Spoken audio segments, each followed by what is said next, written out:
Donc, le premier ministre Justin Trudeau, genoux au sol dans une manifestation hier à Ottawa. On en parle ce matin avec les stratèges de l'image et des communications, Martine Saint-Victor et Louis Aucoin. Bien heureuse de vous retrouver. Bonjour tous les deux.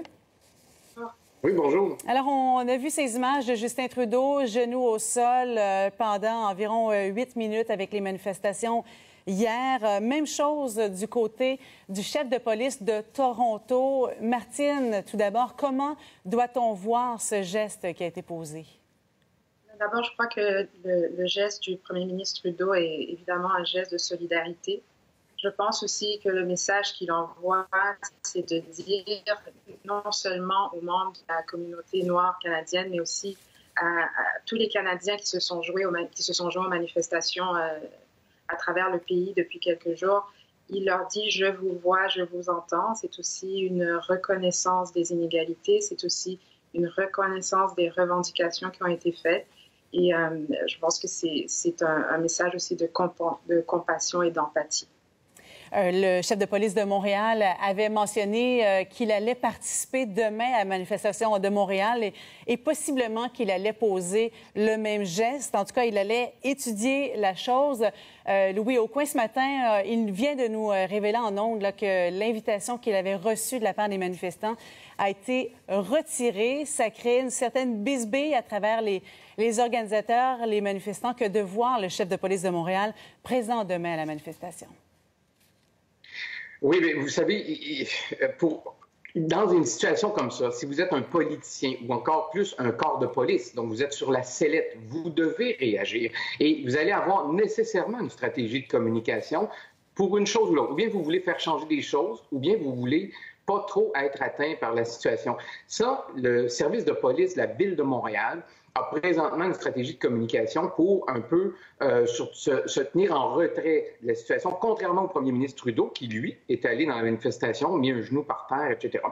Est-ce que le seul geste que le chef de police de la Ville de Montréal est capable de faire, c'est d'aller à cette manifestation? Non. Il y a d'autres gestes qu'il peut faire par lui-même et il ne les fait pas. Donc ça, c'est un constat que je pose. Il a annoncé hier une politique sur les interpellations qu'il va présenter au mois de juillet. Oui, c'est une politique qu'on pourra mettre sur la tablette des politiques du SPVM. Donc, il y en a eu beaucoup. Je remonte seulement aux années 2000. Il y en a eu une en 2004, il y en a eu une en 2006, des politiques contre le profilage. Il y a eu une stratégie d'action en 2008. Il y a eu un nouveau plan stratégique 2012-2014 contre le profilage.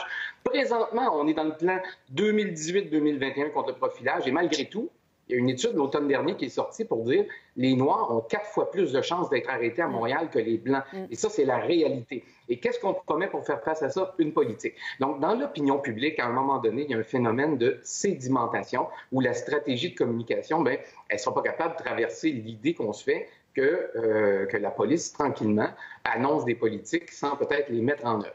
Donc ça, c'est un problème de communication. À ces promesses de changement, à force d'accumuler finalement des promesses qui ne se matérialisent pas. Martine, dans l'opinion publique, est-ce que vous êtes du même avis que Louis là-dessus?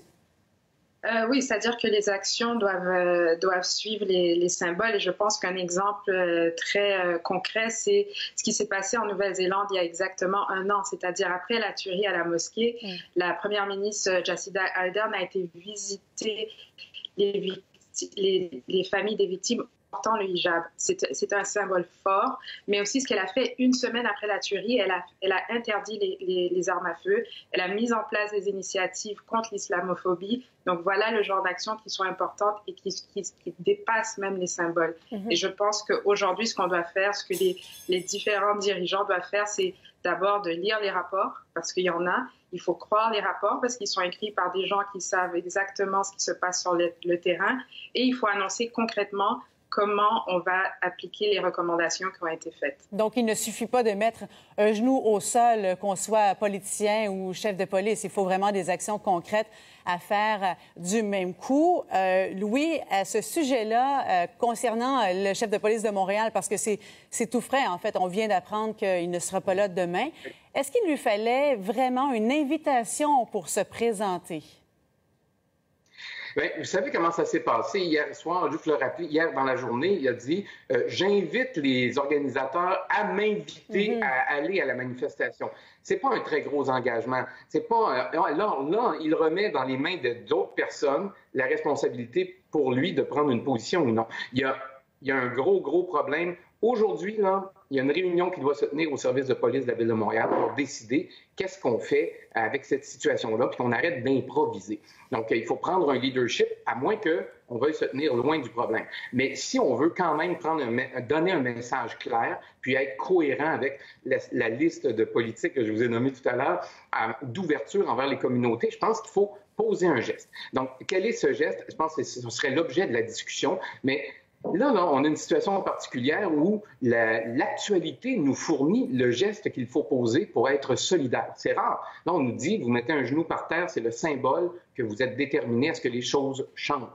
Donc, c'est le geste qu'il faut poser. Donc, pas très compliqué. Donc, quand on constate qu'il ne le fait pas, ça contraste avec ce que d'autres chefs de police font. Je pense le chef de police de la ville de Toronto, qui lui n'a pas hésité à poser ce geste-là, et d'autres chefs de police, des centaines de chefs de police à travers l'Amérique. Et c'est le geste qu'avait posé Colin Kaepernick il y a quelques années lors de l'hymne national avant les matchs de football aux États-Unis. Martine, on en avait quand même parlé beaucoup à cette émission, à la table des communications. Et là, au cours des dernières heures, le commissaire de la NFL, Roger Goodell, dénonce les actes de racisme et d'oppression, fait son mea culpa aussi, dit que la Ligue n'a pas agi de la bonne façon en bannissant les joueurs qui poursuivaient, qui continuaient de poser un genou au sol lors de l'hymne national.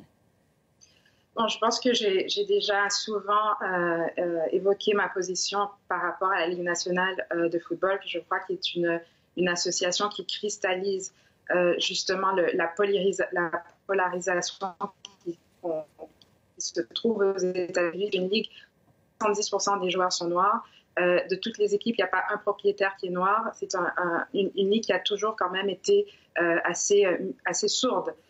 Et aujourd'hui, en fait, je pense qu'il faut reconnaître le geste du commissaire Roger Goodell. Maintenant, je serais assez surprise que ce soit un geste qu'il ait décidé de faire de sa propre décision. Je pense qu'on lui a tordu le bras, mais c'est à voir dans les semaines à venir.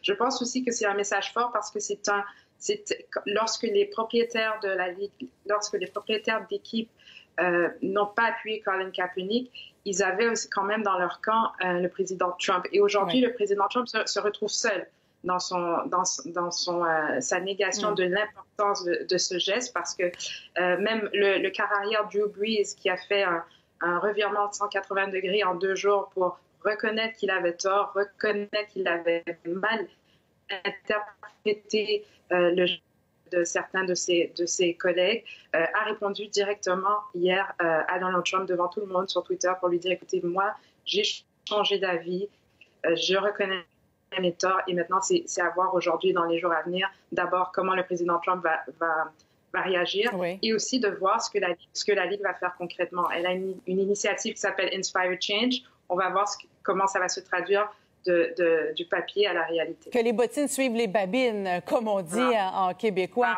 Et quand on parle d'actions concrètes, Louis, est-ce que vous estimez que la NFL pourrait être vraiment crédible dans son mea culpa, devrait même inciter les équipes à redonner un contrat à Kaepernick, parce que ça fait des années qu'il ne peut pas jouer en raison de tout ça? Ça, c'est le geste étalon qu'on va attendre pour voir si la Ligue est vraiment sincère dans ses remords ou si elle n'est pas sincère. Mais je dois dire que la Ligue nationale de football, le problème de sédimentation dont je vous parlais tout à l'heure, bien, il existe pour la Ligue nationale de football, parce que à tolérer des gestes racistes, tolérer des gestes d'intolérance, donc il y a tout ça. Au fil des années, c'est difficile de croire qu'aujourd'hui, soudainement, il y a une prise de conscience, un chemin de Damas, et tout à coup, la Ligue va totalement changer. Donc, il va falloir des gestes très forts. Et je pense qu'on est plusieurs. Le premier geste qui nous vient à l'idée, c'est est-ce que Colin Kaepernick va revenir au jeu?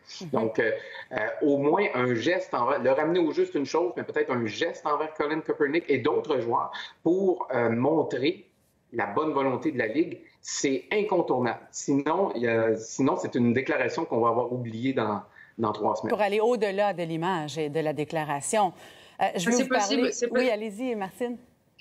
C'est possible aussi que la Ligue n'ait pas le choix. Je pense que les différents sponsors de la Ligue vont dire, écoutez, nous, à l'intérieur de nos propres compagnies, on fait des changements. Vous devez faire des changements aussi. Je pense notamment à Nike.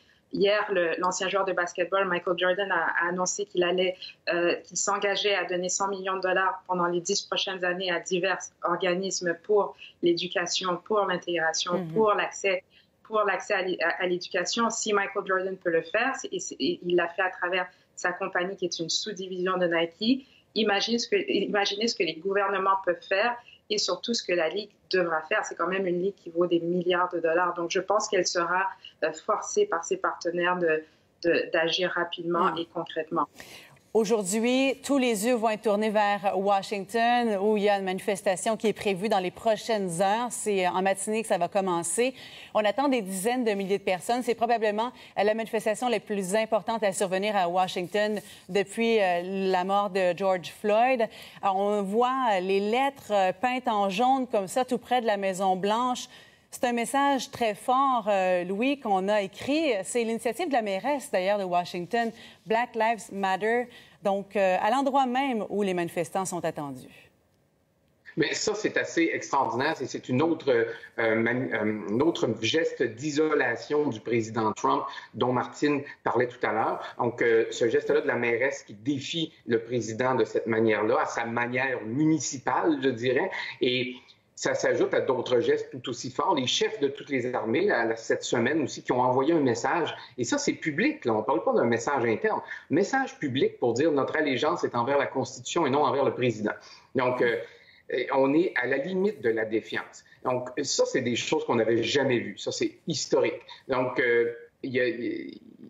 donc, vous voyez, ça, c'est l'armée des États-Unis qui prend position. Oui. Donc, si je le ramène à notre échelle, au service de police de la Ville de Montréal, on est loin de ça. Donc, et c'est très fort. Et c'est très fort. Et ça va faire toutes les images aujourd'hui à travers le monde. Oui. Et de votre côté, comment vous les voyez, ces symboles-là là, à Washington, en fait, ces lettres-là, qui ont été peintes, Martine, et je le rappelle, à l'endroit où les manifestants cette semaine ont été dispersés par la force pour ouvrir le chemin à Donald Trump qui allait tout près d'une église avec une Bible faire des images. Oui, en fait, c'est suite à l'initiative de la mairesse, comme Louis le soulignait, et d'abord, la première chose, c'est un rappel au président Trump qu'il est résident de Washington, mais il ne dirige pas la ville. Ça, c'est très important. L'autre chose aussi, c'est symbolique parce que ça devient un monument qui se trouve maintenant à proximité d'autres grands monuments à Washington qui sont importants. Donc, c'est un monument qui a sa place dans l'histoire, qu'on peut voir de l'espace aussi, c'est pas rien. Et je pense que c'est un rappel, comme tous les autres monuments, de moments importants dans l'histoire des États-Unis et qui sera impossible d'ignorer parce que c'est immense, qui sera impossible d'ignorer comme il sera impossible d'ignorer que la vie des personnes noires compte. Et la mairesse qui a terminé également là, hier en disant qu'il faudra continuer de manifester et de réclamer l'égalité pour tous, même lorsque cette peinture-là se sera effacée avec le temps. Alors, on va suivre bien sûr le déroulement de tout ça aujourd'hui. Martine et Louis, merci infiniment d'avoir été avec nous aujourd'hui. Bonne journée.